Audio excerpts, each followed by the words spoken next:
بسم الله الرحمن الرحیم. نوم مې کیهان د 3 کاله کېږي چې د پریکټس کوم، یعنې د اکیډمۍ د افتتاح څخه. او د شوق چې مې په دې پیدا شوم، شروع به مې کرکټ کوم او بیا زما شوق ډېر شوم، پلار مې اکیډمۍ کې واچوله.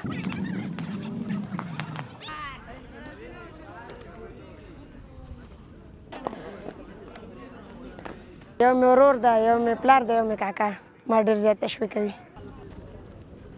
زه وفي الله د رحیم الله زوی د ننګرهار ولایت د سوخرو ولسوالۍ اوسېدونکی او د کیهان تره. کیهان خپل شوق درلود او دې نه علاوه د ځان غوندې دوستان ډېر وو، هغوی هم موږ ته تشویق وکړو چې دغه هلک تشویق یې مخکې ولېږئ کرکټ ته. نو د همغې ورځ نه کیهان راغی کرکټ ته. د کور وګړی که یو هر ورزش ته مخه وکړي، که کرکټ وي که فوټبال وي، د کورنۍ غړي حتمن خوشحالېږي. یوازې موږ په ده نه، د افغانستان په ټول ملت خوشحالېږو، ولو که هر څوک وي چې استعداد ولري مخکې لاړ شي افغانستان ته کار وکړي. زه چې 3 کاله مخکې وړاندې د اکیډمۍ ته رالم، نو موږ ته به پریکټس ډېر کم میلاده، ځکه چې موږ نه پوهېدو. ما د بیټ نیولو چلم نه و. نو موږ سره شیر کوچ او بادر کوچ په دې کار کې، په دې هغه کې ډېر همکاري وکړه، دې ته دیجې راورسوله. او دلته موږ به دلته میچونه کوله. یو میچ د شیر کوچ سره به موږ دلته لوبېدو.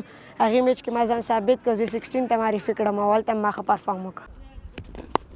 موږ سره هم په بیټینګ کې ډېر کار کوي. موږ سره د ماشین په برخه کې د ټرپ وکړو، چپس وکړو، او د ورسره څنګ کې په موږ باندې روزانه فیلډینګ ډېر زیات کوي. فیلډینګ کې ډېره زیاته خواري موږ سره کوي شیر کوچ. نو اول سر کې به زه چې موږ سیشن ته درولو، ناکینګ به کوو چې کوچ صاحب ولید ما تر ډېر غټ غټ فاست بالران لوبول. نور بیا شیر کوچ زه ماشین ته معرفي کړم او ماشین کې تر 115 نه نیولې، همداسې ورو ورو سپیډ زیاتېده، تر 140 زه اوس کولی شم چې ماشین په ښه توګه ووهم.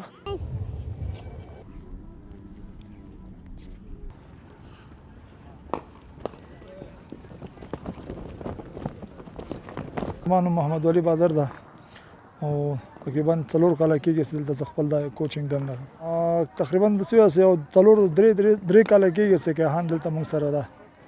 هغه د ابتدا نه شروع کړی، ابتدا کرکټ نه شروع دیجې نه کړی.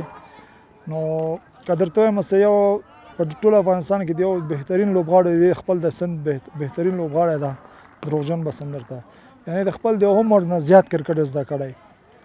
څومره د 3 کالو کې دی لګیا ده، څومره محنت څومره خواري دی کړی. او که فکر نه کوم تاسو هم کتو دا اوس د خلک به مو ګوري، هغه د بهترین لوبغاړی زموږ د اکیډمۍ خپل په لیول کې ده. چې کله کوچ صاحب ما ته 40 ماشین ورکړ، ما تېرې چې 40 ده، نو زه ډېر خوشحاله شوم چې زه دومره غټ پیس وهم او 140 باله روزانه به کول. یو 80 به ما ډېر ښه میډل کړي. زما د خوښې لوبغاړی ابراهیم زدران ده، د هغه څخه ما ډېرې ویډیوګانو څخه ما ډېر ښه شاټونه زده کړي. نبي خو چې هر وخت افغانستان ته راشي نو حتما خپل اکیډمۍ ته راځي. او په دا تېرو کې د شپږیزې ته چې راغلی او دلته راغی، خپل تمرینات یې موږ سره وکړل او موږ یې ولیدو. ټول پلیرانو تشویق کړه، خاص کر زه ډېر زیات تشویق کړم او دلته موږ سره وم اپ او خپل ایکسپیرینس په خبرو کې ډېر زیات هغه کوي.